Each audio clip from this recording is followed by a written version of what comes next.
Hey everybody, it's John Weisenberger, and I'd like to talk today about a fascinating case study about a big company that missed a tremendous marketing opportunity, all because they weren't listening to the voice of their customer community. Now, the industry we'll be talking about is the toy industry, and the big company is Mattel, maker of the world-famous Barbie doll. So the situation goes like this. Back in January of 2012, two women, Rebecca Sipin and Jane Bingham, got together and decided they would see if they could get a bald version of Barbie made for young girls that were suffering from hair loss due to childhood cancer.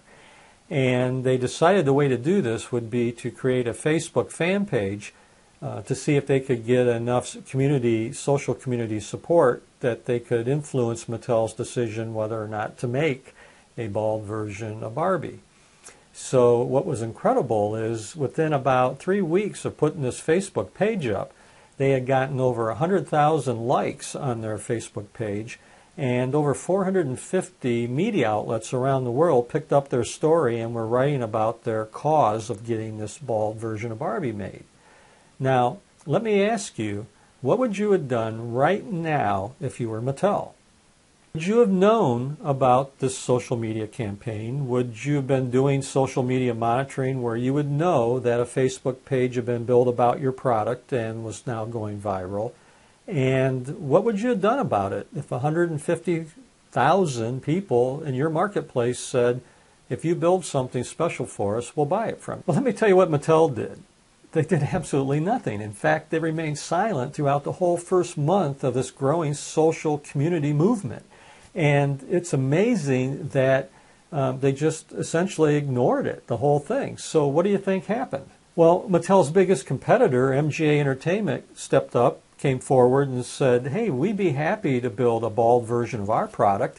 And they created a new line of their famous Bratz and Moxie Girl dolls that they called the True Hope line, and said, we're going to create 2 bald girl dolls and 1 bald boy doll, and we'll have them available through the general retail market, Toys R Us, or any of the other big box retailers. And for every doll that's sold, we would donate $1 to $2 to cancer research for childhood cancer.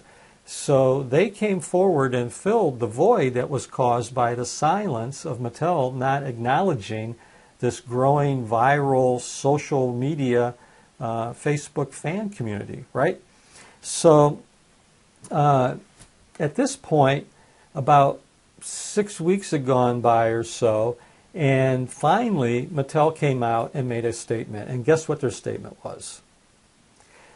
An executive from Mattel essentially came out and said, we don't take ideas from outside sources.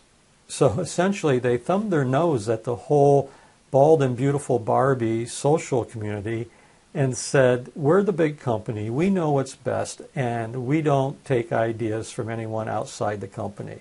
So how do you think the Bald and Beautiful Barbie social community felt about Mattel's position on this whole Bald and Beautiful Barbie creation request?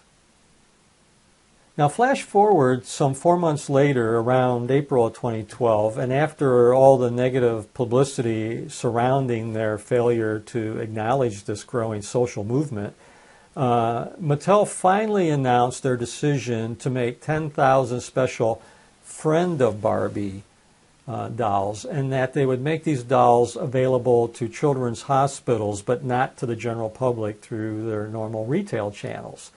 The other thing they said is the doll wouldn't be available until the summer of 2013, which was actually a year to a year and a half after the whole social movement started back in January of 2012. So let me ask you, how would you feel about Mattel now if you were one of the voices in their social community? To me, for Mattel, this was quite a pivotal moment in their damage control strategy for dealing with all the negative publicity surrounding their failure to do anything related to this request from their social community. It was also amazing that they were still sticking to their original message of we don't take ideas from outside sources. In fact, they actually went out of their way to say that the Facebook fan page really had no influence over their decision to make this bald version of Barbie available to children's hospitals. So the lesson we can all learn from Mattel's mistake here is that it's imperative that you engage with your social community and be responsive and listen to them.